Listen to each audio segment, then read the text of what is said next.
Mr. Andaukachu used to serve as the State Minister of the Ministry of Planning and Development in Ethiopia. Currently, he is a full-time PhD student at the Institute of South-South Cooperation and Development, Peking University. And this is his final year of study here. After spending 2 years in China for his studies, the focus of his PhD paper is gradually taking shape.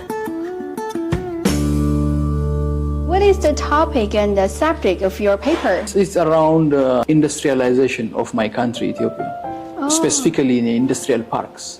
One of the best tools that facilitate industrialization is industrial parks and special economic zones. If you take the Chinese history in Shenzhen, like 4 decades back, the industrial parks contribution for the transformation of the Chinese economy is tremendous.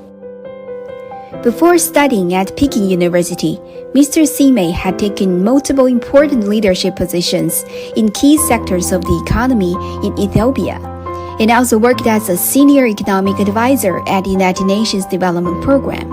According to your article on China Daily, China is the key supporter of Africans' role in the global trade. So how do you describe this key support? If you take the figures, just take the last 5 or 10 years figure, the amount of infrastructure built in Africa and how. What happened with the arrival of BRI decades ago? What happened then? The roads, railways, bridges and other big infrastructure, power generations and industrial parks is immense. I think the BRI arrangement is trying to flexibly understand the development needs of Africa. In comparison, BRI is providing what Africa is looking for. The Institute of South-South Cooperation and Development, where Sime studies, was established in April 2016. It is committed to sharing China's governance experience as well as that of other developing countries, and to training high-level government management talent for the developing world. Over the past 8 years, the Institute has trained more than 400 high-level governance professionals for over 70 developing countries, providing intellectual support for these countries in their efforts to modernize their governance systems and capabilities.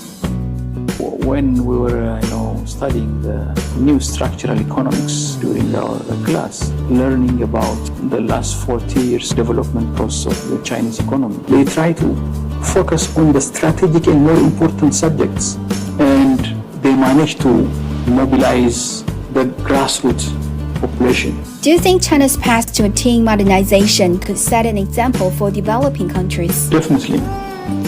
100% true. The role of the government engaging into the economy and guiding on the necessary journey of economic activities is proven to be successful in the Chinese experience.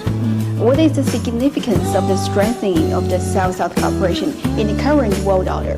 It is getting a momentum now. The dynamism is increasing from time to time. If you take the recent experience, my country for the South-South cooperation?